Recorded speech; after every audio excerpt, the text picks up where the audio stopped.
di jalan Allah. Ini Masjid Enam Syuhada lagi dikunjungi sama Ketua Hilmi. Modal awalnya berapa Pak Yudi Pramuko? 750.000 rupiah aja. Jadi ini 500 jutaan nih barang. Sekarang udah habis 310. Masya Allah, tuh udah pakai keramik, laponnya tinggal. Granit tuh kayak marmer. Tuh, Masya Allah nih, sampai juga kita ke sini. Masjid Enam Syuhada, ngapa namanya Masjid Enam Syuhada, Ya, Pak Yudi? kita mau mendokumentasikan perjuangan dakwah nama anak muda pengawal Habib Rizik Syihab itu. Masya Allah. Yang dibunuh sama orang jahat di kilometer 50. Kilometer 50 ya. Itu kan simbol memperjuangkan dakwah itu kita harus memberikan segalanya untuk Islam kan ya. Untuk Masya dakwah Islam. Allah. Dan nama anak muda itulah yang sudah memberikan segalanya untuk Islam. Masya Allah. Apa nanti nama pemuda itu ada juga di sini mungkin diterapkan? Mungkin namanya 6 syuhada. 6 syuhada Iya, itu, 6 syuhada dipasang di sini, 6 syuhada. Beb Ali, apa yang dikomentarin dari ini semua, Beb Ali? Masya Allah, luar biasa. Dari uang 700.000, kalau pengen ternyata bisa. Bisa. Allah kirim. Tuh, bisa. Ya, dengan Masya. dengan masuk satu gang kecil, tapi Bapak ini luar biasa. Kecil tuh. Oh, Masya Allah ya. Satu call aja. Masya Allah. Perjuangan Pak Yudi Pramuko, YouTuber sejagat paling tua. Tertua di semesta. Tertua di semesta. Masya Allah. Tukang donat. Tukang donat. Tukang donat dari Paru. Ini saya laporkan dari lapangan ini, langsung dari Masjid Enam Syuhada. Masya Allah. Dan ini dia. Dalam lihat ah. Tuh, lihat tuh masjidnya. Tuh imamnya di situ tuh. Malam-malam lagi kita. Masya Allah. Masih kurang nih. Atapnya katanya transfer aja. Assalamualaikum warahmatullahi wabarakatuh. Saya Yudi Pramuko, tukang donat dari Parung YouTuber tertua di semesta. Jadi hari Selasa depan itu Jimli Asidiki sebagai ketua dari persidangan Kehormatan Mahkamah Konstitusi akan kembali bersidang, dan dia meminta Profesor Dr. Denny Indrayana untuk segera datang dari mana itu? Dari Melbourne ya. Karena yang akan dibahas pertama itu tampaknya argumentasi dari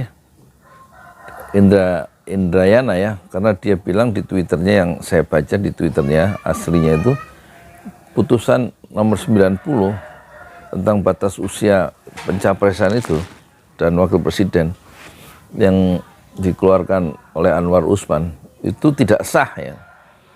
Kalau kemungkinan nanti betul-betul itu bisa dibuktikan Anwar Usman itu melanggar melanggar etika dalam proses pembuatan keputusan yang kemudian terkenal dengan putusan nomor 90 yang dikeluarkan tanggal hari Senin 16 Oktober 2023, maka kemungkinan ya, konsekuensi logisnya bukan kemungkinan, kalau putusan itu tidak sah menurut sidang sidang yang dipimpin oleh Jimli, karena Anwar Usman itu melanggar etika, itu bisa batal pencalonan Gibran itu. Batal. Jadi Prabowo harus mencari calon lain, calon presiden lain, dan selain Gibran, dan tampaknya akan batal ya, kemungkinan tanda-tandanya itu. Karena kita lihat integritas dari Jimli Asidiki itu tidak diragukan, makanya dia dipilih. Meskipun dia itu tidak mau, udah diminta sebulan yang lalu katanya. Dan ini menarik ya, kalau batal Gibran jadi calon wakil presiden Prabowo, meskipun sudah didaftarkan di KPU, Komisi Pemilihan Umum kemarin hari Rabu tanggal 25, Rabu, sekarang Kamis, Jumat, Sabtu. Iya, sekarang 28 Oktober tuh. 28 Oktober, maka harus dicari calon presiden yang lain, wakil presiden yang lain. Sebelumnya saya sudah bikin video yang judulnya Aku Bukan Lelaki Pilihan. Ada gambar 3 di situ, Erick Thohir, kemudian Erick Thohir, kemudian dicalonkan oleh PAN, AHY, dan kemudian satu lagi siapa ya itu yang tidak dipilih, kecuali akhirnya dipilih oleh Prabowo adalah Gibran yang berusia 36. Padahal Erick Thohir, Sandiaga Uno. Jadi kemungkinan calonnya yang kuat itu 3, Sandiaga Uno, Erick Thohir, dan AHY. Tapi ada satu yang juga bisa jadi harapan, yaitu Yusril Iza Mahendra yang menjadi Koalisi Indonesia Maju, dan dia adalah ketua PBB dan berpengalaman ya sebagai menteri berkali-kali sejak zaman Gus Dur, zaman Megawati, dan juga kemudian dia sebagai ketua umum partai juga. Meskipun partainya Partai Bulan Bintang nggak dapat kursi, nggak bisa menembus parliamentary threshold yang 4% ya. Suaranya kalau nggak salah cuma 2% tahun 2019 ya. Nah tampaknya yang jadi wakil presiden antara 4 itu bisa Yusril, mungkin bisa Yusril ya, karena dia ahli hukum tata negara ya. Tapi juga bisa Erick Thohir karena dia punya logistik yang kuat ya, sebagai orang yang konglomerat gitulah, kaya gitu. Atau bisa juga Sandiaga Uno yang pernah berpasangan Prabowo melawan Jokowi pada tahun 2019 ya.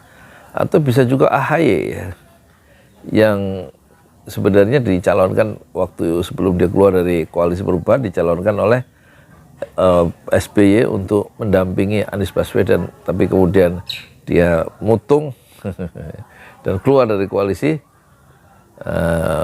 Perubahan untuk Persatuan ya. Jadi akan ada perkembangan yang menarik ya.